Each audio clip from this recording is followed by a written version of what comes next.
What on earth is reflective writing and how do you do it? Most PhD students these days are going to have to write some kind of reflective piece during their research journey.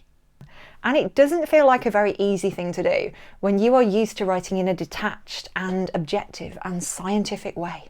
You get so used to not putting any personal stuff in your writing that when you are asked to do this, it's really damn difficult, right?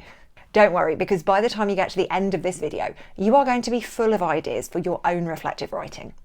I'm Dr. Elizabeth Yardley, and I've been supporting PhD students for the last 20 years. In the last 10 or so years, reflective writing has become much more of a thing on doctoral programs, but unfortunately, there's not a lot of support provided for it. These reflective assignments, essays, statements, posters, they just seem to get stirred into an existing doctoral training program. And they're often the only reflective piece of writing that students are asked to do during their doctorate, so they can feel incredibly alien. So let's make friends with that alien. So let's dive in. What is reflective writing? It's about showcasing what you've learned and linking that to real life moments in your research journey. This reflection helps you grasp how you've evolved as a researcher through the different experiences you've had.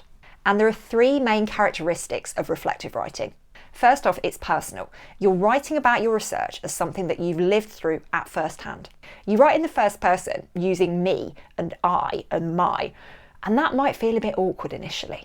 Academic writing often aims for detachment and objectivity, but reflective writing takes a rather different path. It's much more subjective because you have been right in the middle of the situation that you're writing about. You might dive into your emotions and your thoughts and your feelings in a way that is just not typical in academic writing. Next, it's all about time and transformation. So in terms of time, speaking temporally, it refers to how you've developed and how you've grown throughout your research journey, how you've developed and grown over time. It's about transformation because you're focusing on what you've learned and how that's changed you. And it's not just about changes within you, it's changes within other people. So your research participants, your gatekeepers, your supervisors.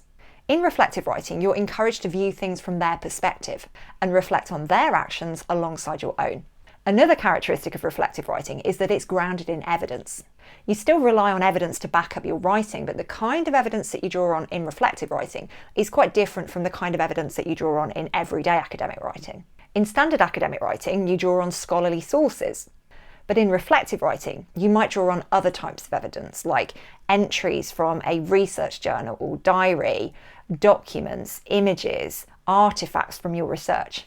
Next up, how should your reflective writing look? What should you be doing within it? Well, when you're describing something that's happened in your research, these are the things you need to do. Firstly, write in the past tense because you're talking about things that have already happened. Secondly, be super clear in your language. Be very specific and precise. Don't use vague statements. Make sure that you paint a picture for the reader of the context, of what was going on at the time. Enable them to envisage what you're writing about, and they can't do that with vague statements. Thirdly, use words that help the reader see the order and the sequence of events. For example, it started by, then, subsequently, finally. Fourthly, be as objective as possible by simply stating the facts. For example, say, when I was walking back from the centre on a Friday evening, I noticed a group of young men walking closely behind me, rather than saying a group of young men were following me. Can you see the difference between those two statements?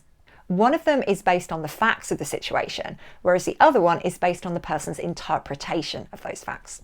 So there we've covered how you should write about things that have happened in your research. Next up, you need to write about how you thought and felt about these things. And when we're doing that, we go a little bit further. You've described what happened, now you need to describe your reaction to it. You'll really help yourself out here if you use verbs that relate to thinking and feeling. For example, I believed, I thought, I was of the opinion that, I was pleased or frustrated, I was aware of, I understood that, I empathised with, I had sympathy for. Pay attention to verb tenses and be aware of when you need to adjust them. Because when you're writing reflectively, you're talking about things you experienced at the time, and you're talking about how you thought and how you felt back then, but you're also talking about how you think and feel right now as you are reflecting on them, and you'll need to change the verb tense to reflect that. Differentiate between the two by using the present tense and the past tense appropriately. Next up, let's take a look at some sentence starters and some phrases that you can use when you're writing reflectively, so get ready to take some screenshots.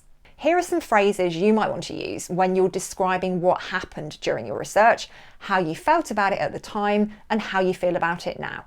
And here, I've got some phrases you might find helpful when you're summing up and you're concluding, when you're thinking about the key learning points you've taken from your research and the things you might change in the future as a result of that. I hope you found this helpful, and I hope that you are now full of ideas on what to write about in your reflective piece. Let me know your questions in the comments, and I'll see you in my next video.